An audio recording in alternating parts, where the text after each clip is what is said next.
지난 주일 제가 나눠드린 선물 잘 받으셨죠? 뭘 받았죠, 선물? 받은 기억은 나셔요? 받으셨죠? 여기 뻔뻔해 보이는 거죠, 오늘따라? 누가 그러더라고요. 아우, 지난주 설교가 너무나 짧아서요. 선물 받은 기분이었어요. 그분은 절 찾아오세요. 그래요. 선물 이야기가 나와서 말인데, 오늘 말씀도 사실은 그 선물에 관한 이야기입니다. 지난 두 편의 로마서 설교를 통해서 우리는 로마서의 발신자와 수신자를 살펴봤어요. 자, 발신자는 누굽니까? 누가 썼어요? 바울이 썼어요. 받는 사람은 누굽니까?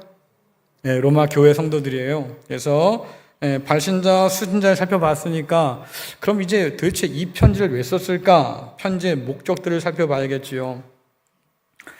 이방인의 사도로 부름받은 이후에 바울은 로마 제국의 동쪽 지역, 지금의 트르키예 지역입니다.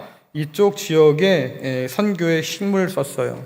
그래서 안디옥 교회라든가 에베소 교회라든가 고린도 교회라든가 이런 교회들이 세워지게 되었지요.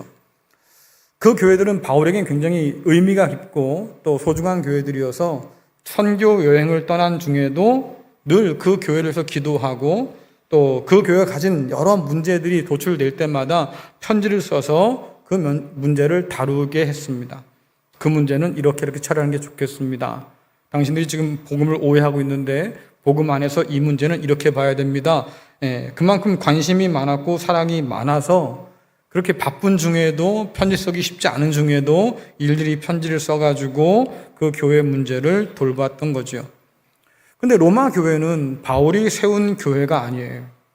그만큼 어떤 애정을 쏟은 교회도 아니고 그러니까 서로 한 번도 만난 적이 없는 사람들인데 이 사람들 사이에서 편지가 오간다? 뭐 적당히 안부나 묻자고 보낸 편지는 분명히 아닐 거다라고 하는 거죠. 그럼 도대체 바울은 왜 로마 교회에게 편지를 써야 했을까? 이 문제를 오늘 다루려고 해요. 한 가지 생각해 보면 바울은 이방인의 사도로 부름받았다고 하는 확실한 소명을 가지고 있습니다. 그런 관점에서 보면 로마 교회는 이방 지역에 세워진 교회지요. 다시 말하면 바울이 돌보아야 할 교회 중에 하나라고 인식을 하고 있는 거예요. 그러니 그 교회를 바라보면서 오늘 바울이 편지를 쓰고 있습니다. 그 편지 가운데서 바울은 로마 교회를 성도로 그리고 형제로 부르면서 로마의 교회가 세워진 것에 대해서 기뻐하고 하나님께 감사하고 있어요. 자, 로마서 1장 8절 말씀 읽겠습니다. 시작. 먼저 내가 예수 그리스도로 말미암아 너희 모든 사람에 관하여 내 하나님께 감사함은 너희 믿음이 온 세상에 전파됨이로다. 아멘. 온 세상에 전파되었다. 약간의 과장이긴 하지만 그러나 로마 제국의 수도라고 했던 그 로마라고 하는 도시에 교회가 세워졌다고 하는 것은 사실 놀랄 만한 일이었습니다.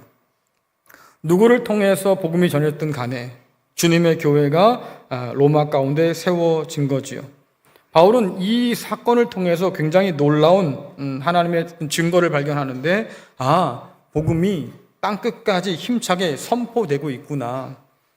또 세상 끝날까지 함께 하겠다고 했던 주님께서 약속한 대로 복음을 증거한 자들과 함께 해서 그렇게 복음의 불모지라 불리던 지역에도 교회가 서고 있구나.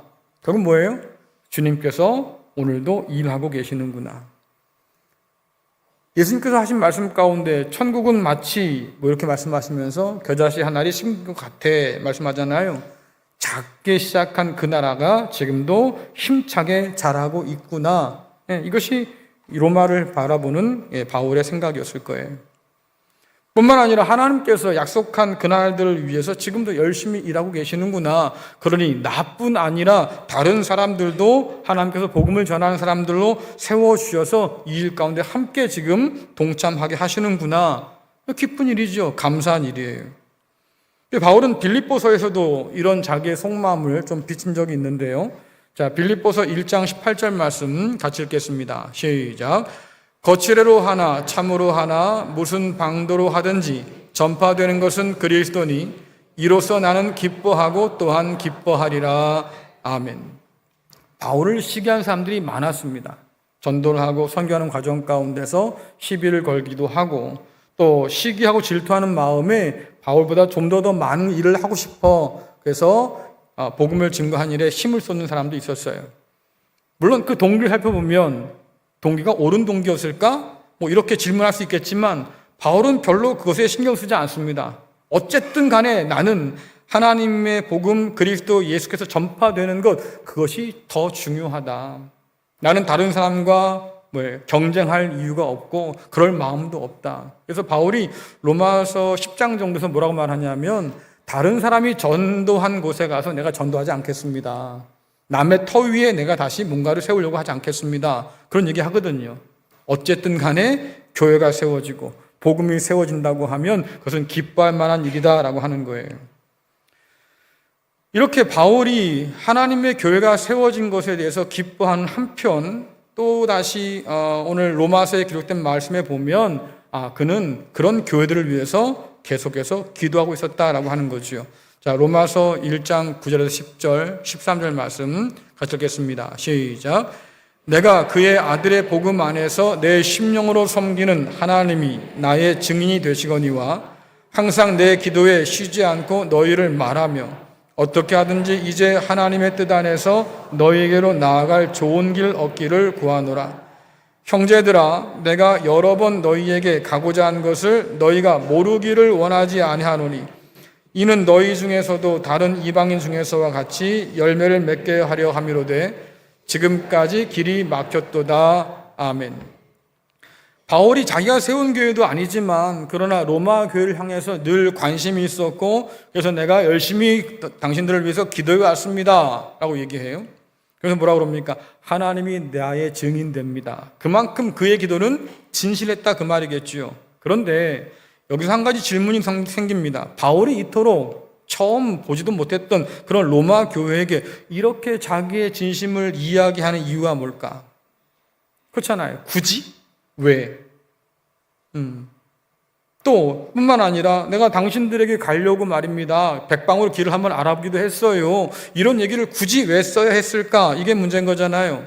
그래서 로마서를 통해서 바울과 로마 교회 사이의 관계들을 좀 재구성해 보면 뭔가 좀 문제가 있습니다. 로마 교회가 바울을 탐탁지 않게 여기고 있어요.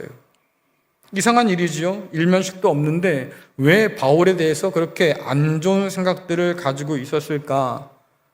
또 바울은 누군가를 통해서 그 사실을 전해 들었던 것들은 보입니다. 다시 말하면 내가 들어보니까 로마 교회가 당신에 대해서 별로라던데 이런 말을 들은 거예요. 그러니까 바울이 지금 이러저런 이야기를 하고 있는 거겠지요. 아마도 그들 가운데 있었던 이야기 몇 가지를 살펴보면 바울이 이방인을 위해서 세워진 사도라고 하는데 왜 그 사람은 로마를 방문하지 않을까? 이런 질문이 하나 있었을 거예요. 아마도 그가 이방인의 사도라고 하지만 그 사명을 좀 등한시하고 있는 것이 아닐까? 이런 얘기가 들려오는 거겠지요. 또 다른 한편에서는 말입니다. 듣자 하니 예루살렘 사도들과는 다른 복음을 전한다던데 독불장군 같아. 이런 얘기들. 사도들에게 인정받지 못한 복음을 전하기 때문에 겁이 나서 로마를 방문하지 못하는 게 아닐까? 이런 여러 가지 소문들이 돌고 있던 거예요. 그러면 로마 교회가 한 번도 만난 적이 없는 바울을 이토록 오해하는 까닭이 뭡니까? 왜 그들은 본 적도 없는 바울에 대해서 이렇게 좋지 못한 그런 인상을 가지고 대하게 되었을까? 누군가 로마 교회 안에 바울에 대한 의심의 씨앗을 뿌렸기 때문이죠. 그들은 누굴까요? 로마 제국 동쪽에서 바울을 괴롭혔던 유대 그리스도인들의 일부가 아니었을까? 그들은 이방인 그리스도인들도 율법을 지키고 할례를 받아야만 구원을 받을 수 있다고 생각했던 사람들이에요. 실상 바울은 그렇게 가르친 적이 없거든요. 뿐만 아니라 바울이 예루살렘 사도회의에 방문해서 사도들을 만난 다음에 자기가 주님께 받은 복음은 이런 겁니다 라고 얘기했을 때 그 예루살렘 사도들도 말이죠. 그것이 맞다고, 우리도 그렇게 믿고 지금 전하고 있는 중이라고, 당신 이방인 선교 열심히 하라고 격려까지 해줬어요. 그러면서 그 당시에 예루살렘 사도회의에서 결정된 게 뭐겠습니까? 이방인들에게는 유대인에게 적용했던 그런 할례라든가 율법을 강요하지 말자. 우상 숭배하지 말 것과 음행하지 말 것, 그리고 가난한 사람들을 잘 도와줄 것, 이것만 결정하고 나머지는 적용하지 말자. 아예 그렇게 결정을 내려줬어요. 그런데도 불구하고 유대 그리스도인 중에 일부는 할례도 받아야 되고 율법도 지켜야 되고 예수도 믿어야 되고 그래야 구원받는 거야, 이렇게 가르쳤지요. 바울이 제국의 동쪽에서 말입니다, 열심히 사역하면서 세운 교회 가운데 그들이 가만히 들어와서 말입니다, 너희들이 몰라서 그러는데 바울이 지금 잘못 가르친 거야. 내가 예루살렘에서 온 사람인데 말이지, 사도들이 나에게 천거서도 줬어. 근데 그 사도들은 이렇게 가르치지 않아. 이렇게 바울을 의심하게 만들고 바울이 전한 복음을 믿지 못하도록 만들었어요. 그러니까 바울은 열심히 사역했던 동쪽뿐 아니라 앞으로 내가 사역할 그 서쪽에서도 말입니다, 가보지도 않았지만 여전히 그의 사도직과 또한 그가 전하는 복음이 의심받고 있는 상황이었어요. 거짓된 것들을 뿌려놓은 사람 때문에 불편하게 의심받는 상황이 됐던 거죠. 근데 여러분들, 이렇게 근거 없는 거짓이나 험담들을 쏟아놓는 사람들로 인해서 복음이 방해받는 일들은 여전히 교회 안에서도 계속되고 있다고 하는 거예요. 가만히 들어와서 활동하는 신천지, 혹시 이곳에 있으면 흔들어 보세요. 좋은 말로 할 때 흔드세요. 네. 예전엔 좀 있던 걸로 제가 기억하는데 요즘은 없나 보지요. 하여튼 걸리기만 해보세요. 저는 가만히 안 있습니다. 교회를 흔들려고 하는 사람들 저는 두고는 못 보니까 알아서 나가세요. 아니면 돌아오시든지 둘 중에 하나는 해야죠. 자, 하지만 그래요. 이런 사람뿐만 아니라요, 여러분처럼 그렇게 멀쩡한 얼굴로 앉아가지고 찬양하고 예배하는 사람 가운데서도 공동체 울타리를 허무는 여우 같은 존재가 있고, 아담과 하와를 깨던 뱀의 혀를 가진 사람들이 여전히 있다고 하는 것, 그로 말미암아서 교회가 수없이 분열되고 많은 사역자들이 상처를 받고 사역지를 떠나는 일들이 비일비재했었어요. 이것이 교회 역사예요. 오늘 우리 좀 다를까요? 이게 참 심각한 문제인데, 그냥 웃고 지나갈 문제가 분명히 아니라 그 말이죠. 한국 교회가 요즘 어렵다고 소문이 났습니다. 여러분들, 소멸 직전이라고 그래요. 평가하는 사람들은 야, 이제 한국 교회 큰일 났다. 저는 그거 믿지 않아요. 왜냐하면 하나님께서는 어떻게든 일을 하실 테니까. 하지만 일반적으로 눈에 보이는 한국교회가 어려진 건 맞습니다. 점점 들어가고 있고 힘을 잃고 있는 것도 맞아요. 갈 길이 멀어요. 어떻게 하면 이 위기들을 극복하고 앞으로 나갈까, 여기에 몽땅 다 생각들을 모으고 힘을 모아도 겨우 벗어날 수 있을까 말까인데, 필요 없는 불필요한 소모적인 논쟁을 가지고 사역을 막고 복음을 막고 바쁘게 가야 할 걸음을 붙들어서 주저앉히려고 하고, 누구를 위한 사람인지 모르겠어요. 왜 이런 일이 벌어질까? 거짓된 험담들, 의심의 씨앗들을 뿌리는 사람들이 여전히 있기 때문이죠. 그러니까 여러분들이 한번 보세요. 그런 사람들 조심해야죠. 제가 말씀드리잖아요. 조심하시라고. 그런 사람들을 곁에 두지 말라고, 경계하라고. 거짓을 뿌리고 의심의 씨앗을 심는 사람들을 멀리하라고. 이런 오해에서 벗어나려고 하면 세 가지가 필요합니다. 직접 보고 묻고 들으면 돼요. 그러니까 여러분께 말씀드리잖아요. 찾아오세요. 의혹이 있거나 의심이 되거나 뭔가 문제가 생기면 찾아오라고 그러잖아요. 한 번도 찾아온 사람이 없어요. 그리고 뒷말은 그렇게 많아. 찾아올 자신 없으면 입도 다무세요. 그게 교회를 건강하게 세워가는 길이에요. 말씀드렸죠. 우리 교회가 제법 사람 모인다고 안심하지 말라고 말씀드렸습니다. 10년 후를 장담할 수 없다고 말씀드렸어요. 그렇다고 하면 지금 한마음이 되어서 앞으로 나갈 힘을 모으는 게 가장 중요할 텐데, 불필요한 논쟁으로 소모적으로 자꾸 만든다고 하면, 옛날 그런 말씀 있지 않습니까? 엑스맨? 우리 편인 줄 알았는데 우리 편이 아니야. 그럼 누구 편인 거예요 도대체? 그러니까 판단 잘 하시라고요. 어쨌든 이런 모든 속물적인 논쟁들을 벗어나려면 다른 방법이 없어요. 물어보시는 거예요. 직접 묻고 들어보는 거예요. 그래서 오늘 바울이 말입니까? 로마서에 편지를 쓰는 거 아니겠습니까? 남이 한 얘기 듣지 말고요, 내 얘기 좀 들어보세요. 그래서 바울이 말입니다, 편지를 쓰고 있는 거예요. 그 편지에 뭐라고 기록합니까? 당신들이 생각한 것과 달리요, 나는 늘 여러분들을 품고 기도해 왔어요. 하나님이 그 모든 것의 증인이라고요.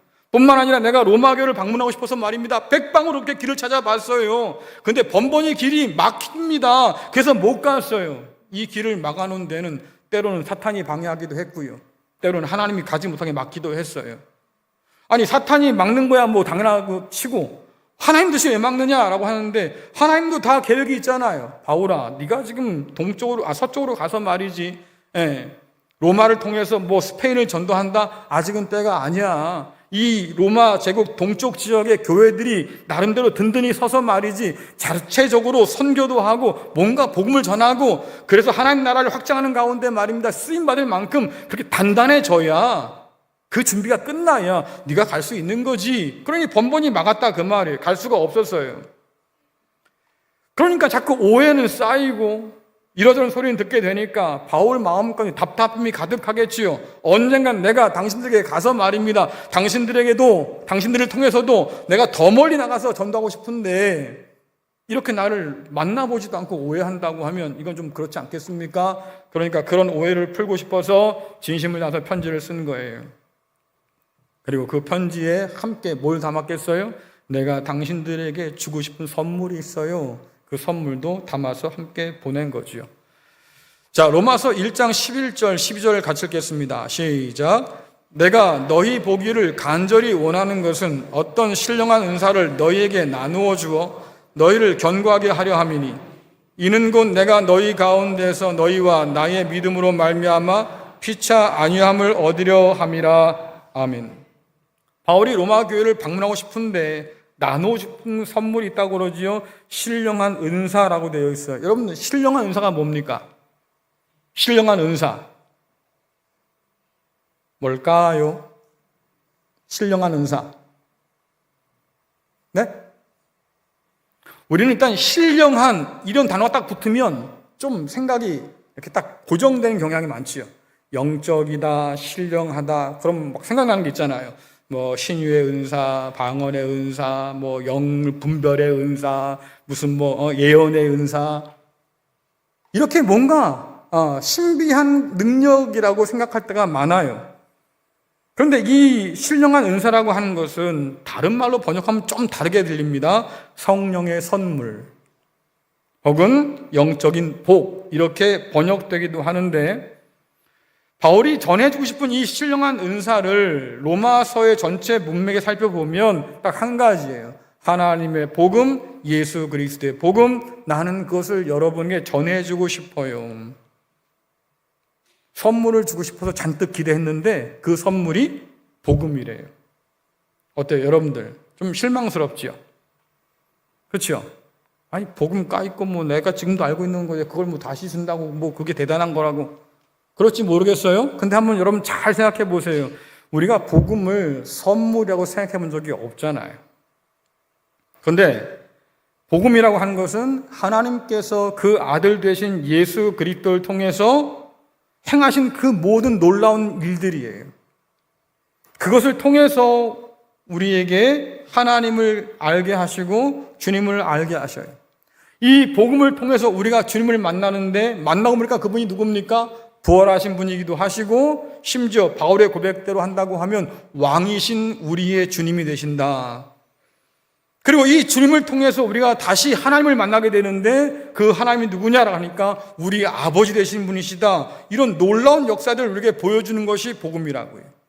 그런 이 복음이 분명 하나님께서 우리에게 주신 선물이 맞는데, 그렇다고 하면 또 다른 의문이 생기잖아요. 왜 로마 교회가 이 복음을 다시 들어야 할까?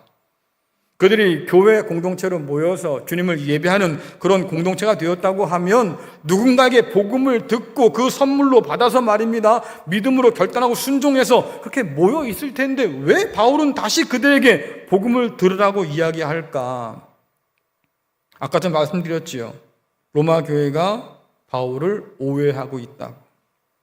그 오해가 어디서 생깁니까? 잘못된 사람들이 뿌려놓은 의심 가운데 생기는데, 그 의심의 핵심 가운데 뭐가 있어요? 그들이 잘못된 복음을 전했기 때문이에요.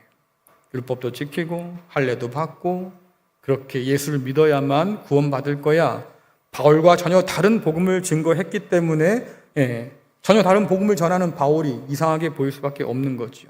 문제는 복음을 잘못 알았다고 하는 것은 여기서 그치지 않습니다. 훨씬 더 큰 문제를 발생시키는데, 복음을 제대로 이해하지 못하면 세상을 향한 하나님의 계획이 뭔지를 알 수가 없고, 또한 우리를 불러주신 하나님의 뜻이 무엇인지를 깨달아 알 수가 없어요. 그렇다고 하면 우리는 하나님의 그 뜻을 따라서 살 수도 없고 하나님의 목적을 위해서 삶을 드릴 수도 없게 되겠지요. 이것이 가장 큰 문제였다라고 하는 거예요. 바른 복음을 온전히 듣고 깨달아 알아야만 세상을 향해서 하나님이 어떤 계획을 갖고 계신지, 또 복음을 통해서 우리를 부르신 그 목적이 무엇인지를 우리가 분별해서 순종할 텐데, 복음을 제대로 모르거나 혹은 거짓된 복음 앞에 붙들려 살다 보니까 결국 엉뚱한 방향으로 끌려가고 있는 거예요. 그래서 여러분 성경 보시면 성경에는 계속해서 뭐라고 그럽니까? 말씀을 사모해라. 심지어 시편 가면 말입니다. 하나님의 말씀이 송이꿀보다 더 달다는 말처럼 그렇게 놀라운 표현도 있지 않습니까? 뿐만 아니라 그 성경을 계속해서 교회 안에서 공동체 안에서 가르치고 배워라 라고 명령해요. 그만큼 중요하겠다. 그렇기 때문에 여러분들 신앙생활이라고 한다는 것은 단순하게 교회를 왔다 갔다 하는 것이 아니다. 신앙생활이라고 하는 것은 복음이 가르치신 주님을 본받아서 하나님의 뜻과 계획과 목적에 마음을 다해서 순종하는 것, 그럴 때만 그것이 온전한 신앙생활이다라고 하는 거예요. 우리가 복음을 받은 대로 삶 속에서 살아내는 것, 하나님의 뜻과 목적에 따라서 우리 삶을 드리는 것, 그것이야말로 진짜 신앙생활이겠다. 그래서 바울이 뭐라고 합니까? 이렇게 바른 복음 위에 선 교회야말로 견고한 교회다. 세상 가운데 흔들리지 아니하고 지옥 권세가 어쩌지 못하는 그리스도 예수의 교회고, 그것이 곧 건강한 교회다라고 얘기해요. 오늘날 세상 사람들이 혹은 교회 안에서도 말입니다. 교회의 건강도를 체크합니다. 그렇죠? 근데 보통 그들이 하는 것은 그거예요. 등록교인이 몇 명인데 출석교인은 몇 명입니까? 뭐 이런 것들이 하나의 기준이 되기도 하죠. 출석교인이 몇 명인데 재정이 어떻게 됩니까? 이것도 굉장히 큰 기준 중에 하나예요. 이것이 전부 다 맞다고 볼 수는 없지만 그래도 의미가 있는 것은 열심을 가지고 예수를 잘 믿는 사람들이 헌금도 하고 예배도 드리고 헌신도 하고 봉사도 하는 거죠. 그건 맞아요. 그런데 정말로 교회가 건강하냐를 두고 그 깊이 파고 들어가서 말입니다. 기준 하나를 딱 찾자고 하면 한 가지밖에 없어요. 그 교회가 온전한 복음에 사로잡혀 있느냐, 그 교회가 말씀의 앞에서 순종하느냐, 여기에 교회의 건강함, 교회의 견고함이 달려 있다고 하는 거예요. 그래서 이것이 오늘 우리가 로마서를 다시 들어야 하는 이유지요.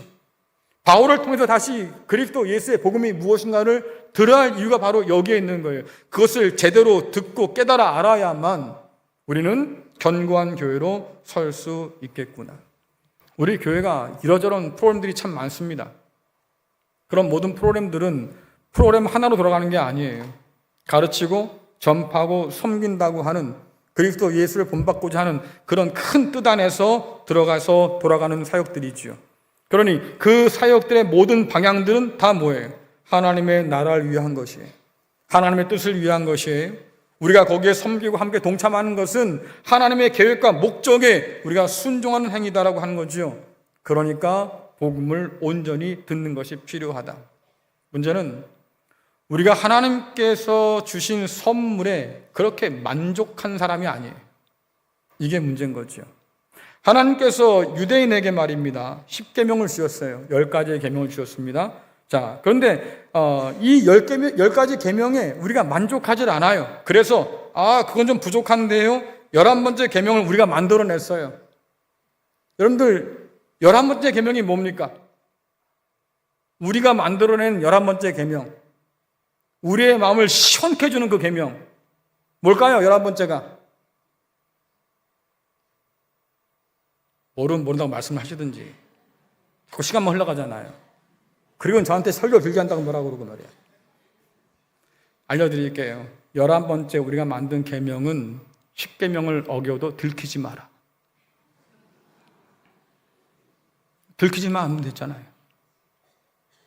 여러분, 그러니까 들키지 않고 죄를 져도 괜찮다는 얘기잖아요. 그렇죠?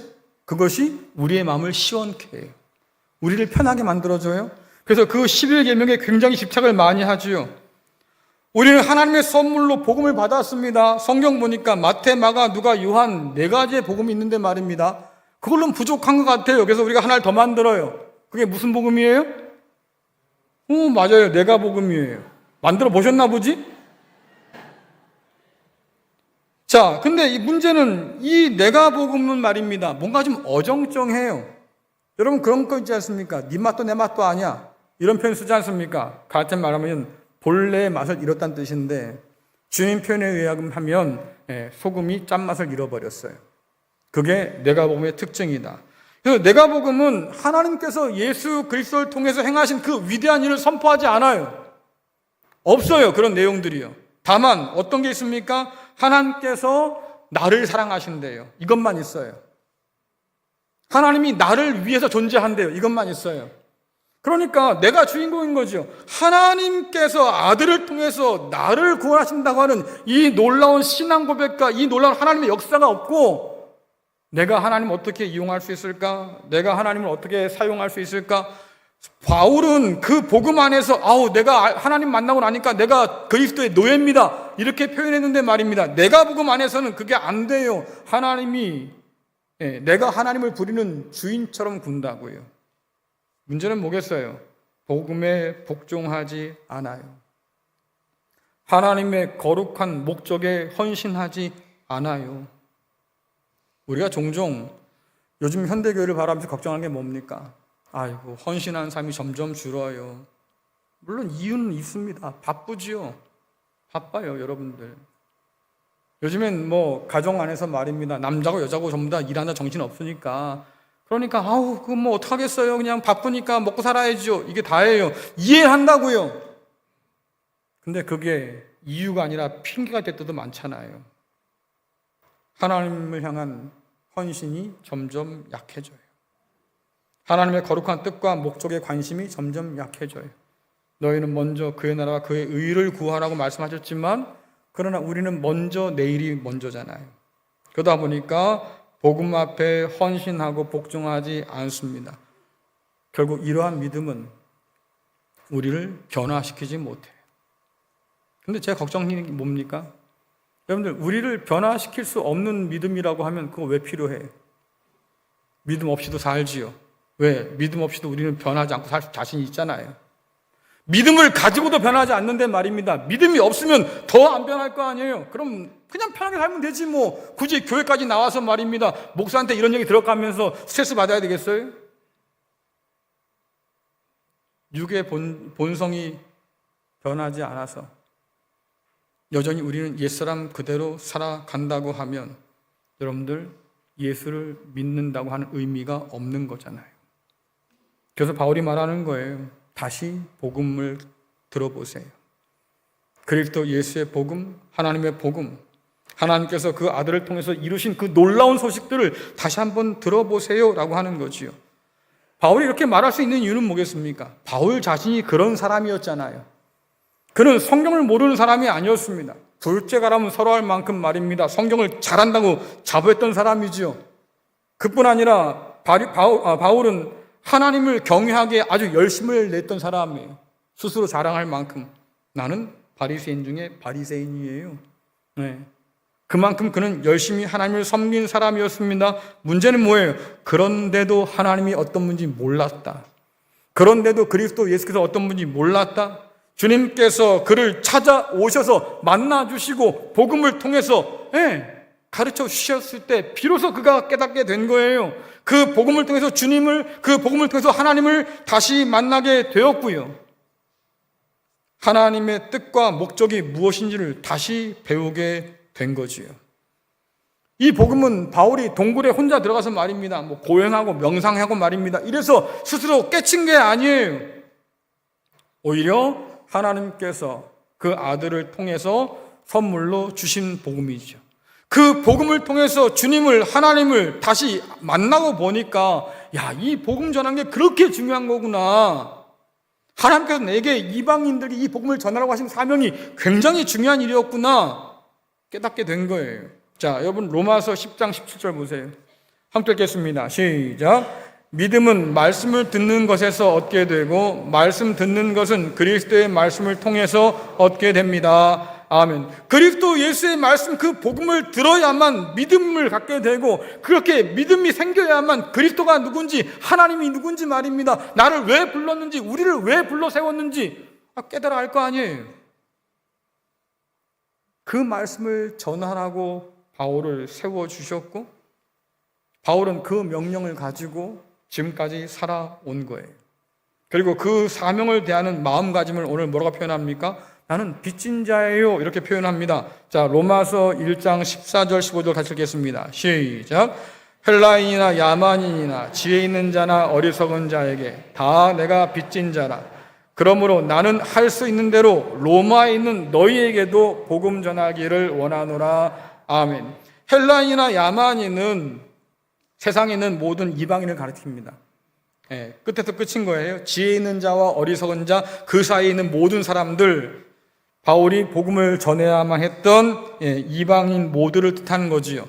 그들에게 뭐합니까? 할 수 있는 대로 힘단 데까지 죽음을 힘을 다해서 나는 복음을 전하고 싶어요 라고 얘기하고, 로마 교회에 있는 너희들에게도 내가 가서 이런 복음을 전하고 싶어요 라고 얘기해요.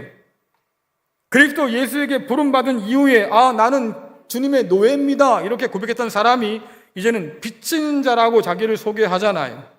그 사명을 감당하다가 이미 많은 고난을 받았어요. 이미 많은 것을 치렀다고요. 값을. 죽음을 눈앞에 두기도 했고요. 살해 유혹을 받기도 했고요. 얻어맞고 감옥에 갇히기도 하고 돌 맞아 거의 죽게 되기도 했고요. 풍랑도 만났고요. 감옥에 갇히기도 했고요. 수많은 일들을 했어요. 바울 스스로가 뭐라 그럽니까? 내가 다른 사도보다 더 많은 일을 했어요. 자랑하려고 하는 것이 아니라 하나님께 내게 주신 은혜가 너무나 커서 죄인의 계신 이런 나를 택하시고 불러주셔서 일을 맡겨주셨으니 내가 너무나 감사해서 그래서 그렇게 열심히 뛰었어요. 그리고 이 복음을 전하다가 결국 죽음을 맞이하게 되지요. 칼로 목이 베어서 죽임을 당합니다. 그러기 전에 멈출 수 있었잖아요. 하나님, 내가 이만큼 했으면 됐지요. 많이 했잖아요. 이제 그만하랍니다. 그럴 수 있잖아요. 왜 굳이 죽기까지 그렇게 갑니까? 할 만큼 했어요. 그 정도면 다 갚았다고 할 만큼 말입니다. 열심히 했잖아요. 그러면 이제 좀 편하게 노후를 보내면서 살면 좋겠는데 바울이 뭐라 그럽니까? 관제를 드림처럼 내 모든 남은 인생을 다 주의 제단에 붓고 싶어요. 하나님의 제단 앞에 포도주를 부어서 말입니다. 하나님께 영광을 돌리는 것처럼 내 마지막 남은 삶까지 다 드려서 내가 하나님께 내 삶을 드리고 싶어요. 그래요. 누굴 닮았어요? 죽기까지 순종했던 주님 닮아서 마지막 남은 모든 삶을 다 사명에 쏟아 부었어요. 그것이 빚진 자로 살았던 바울의 삶이었다. 우리는 흔히 은혜를 갚는다고 그래요. 여러분, 은혜를 얻다가 갚아요. 여러분들은 은혜를 얻다가 갚아요. 예? 제비다리 고쳐졌으면 제비가 누구한테 박씨를 물어다 줘야 돼요? 내가 고쳐줬으니까 나한테 줘야지. 그렇죠. 이게 은혜 갚는 거예요. 그렇다고 하면 여러분들이 하나님께 은혜를 받았어요. 그럼 여러분 누구한테 갚아야 되는 거예요? 하나님께 갚아줘야지요. 근데 성경 보니까 그러지 않아요. 갚는다라는 표현은 받은 만큼 돌려준다는 뜻인데, 그러나 빚진 자의 심정을 가진 사람은 받은 것을 다른 사람들에게 나누어 줘요. 되갚아주고 되돌려주는 것이 아니라 타인에게 베풀어 줘요. 내가 받은 것을 다른 사람들과 함께 나눈다 그 말이에요. 우리가 하나님께 선물로 받은 것들을 한번 생각해 보세요. 여러분들 하나님께 뭘 선물로 받았을까요? 네? 선물로 받은 게 뭐가 있어요, 여러분들? 겨우 그거예요? 선물로 뭘 받았어요, 여러분들? 아유, 참나원. 자, 그러면 질문 들어갑니다. 자, 여러분들의 생명은 여러분 겁니까? 주님 겁니까? 목소리 작아지는데. 다시 한번 여쭤볼게요. 여러분들의 생명 누구 겁니까? 왜요? 하나님 주셨으니까? 오케이, 좋습니다. 자, 그러면 여러분의 인생은 누구 겁니까?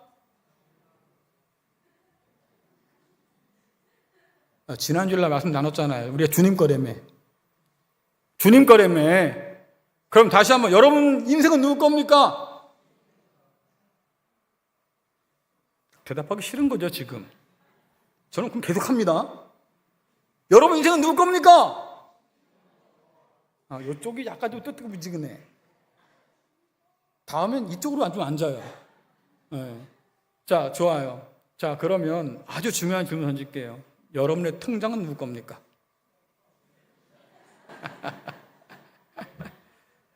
속이 빤히 보이죠? 자, 문제는 우리가 신앙 안에서 인정할 수밖에 없는 건 생명이든 뭐든 우린 다 받아 누려요.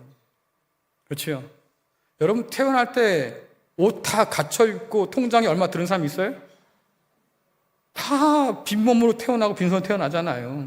그렇죠? 다 살면서 하나님께 내게 주신 것들이에요. 자, 그런데 아까 구원이라는 말도 하셨으니까 성경 복음은 뭐라고 그러시냐면 하나님께서 죄인인 저와 여러분을 환대해 주셨어요. 그래서 뭐라고 그럽니까? 그러니 너희도 환대해 주어라 그러잖아요. 복음 뭐라고 그러시냐면 하나님께서 저와 여러분을 용서하셨대요. 그래서 명령하는 거지요. 그러니까 너희도 다른 일을 용서해야 돼. 복음은 좋은 모든 것을 다 하나님께 받았으니까 그 받은 것을 다른 이웃과 함께 나누어라 라고 가르쳐 줍니다. 주께서 하신 말씀 가운데 작은 자에게 물 한 잔 해준 거 그거 나를 위해 준 거야. 내가 받을 거야. 그러면 작은 자에게 내 것을 나누어 준 것이 곧 주님께 드리는 것, 주님께 갚는 것이 되겠다. 아담과 하에게 하나님께서 말씀하십니다. 생육하고 땅에 충만해라, 번성해라. 자식들 많이 날라는 얘기가 아니에요. 너희가 이 에덴에서 누리는 복들을 다른 사람에게 나누어 줘야 돼 라고 한 얘기지요. 하나님께서 아브라함 불렀습니다. 아브라함아, 너를 복의 근원 삼을 거야. 너로 말미암아 천하 모든 사람이 복을 얻게 될 거야. 내가 너에게 복을 줄 텐데 그 복이 내게 아니라 다른 사람과 나눌 복이다 라고 말씀해 주셨어요. 그리스도 예수께서 우리 가운데 오셔서 하나님 나라의 놀라운 복음을 전해 주신 다음에 뭐라 했습니까? 땅 끝까지 가라. 가서 뭐 하라는 거예요? 그 복음 전해 주어라. 그래서 그들도 하나님 아버지로 받아들이는 이 놀라운 은혜를 맛보게 해 주어라. 너 혼자 싸고 앉아서 먹지 말고 나누어 주어라 그 말이잖아요. 이것이 하나님께서 주님께서 우리에게 주신 명령이고 그것이 곧 빚진 자의 심정으로 살아갈 때 가능한 일이다. 그럼 여러분도 한번 생각해 보십시오.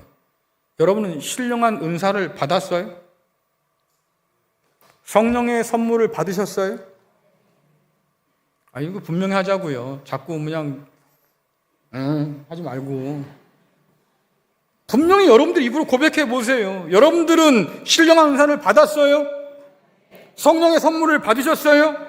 복음을 받으셨어요? 그렇다고 하면 여러분들 빚진 자의 마음으로 살아요.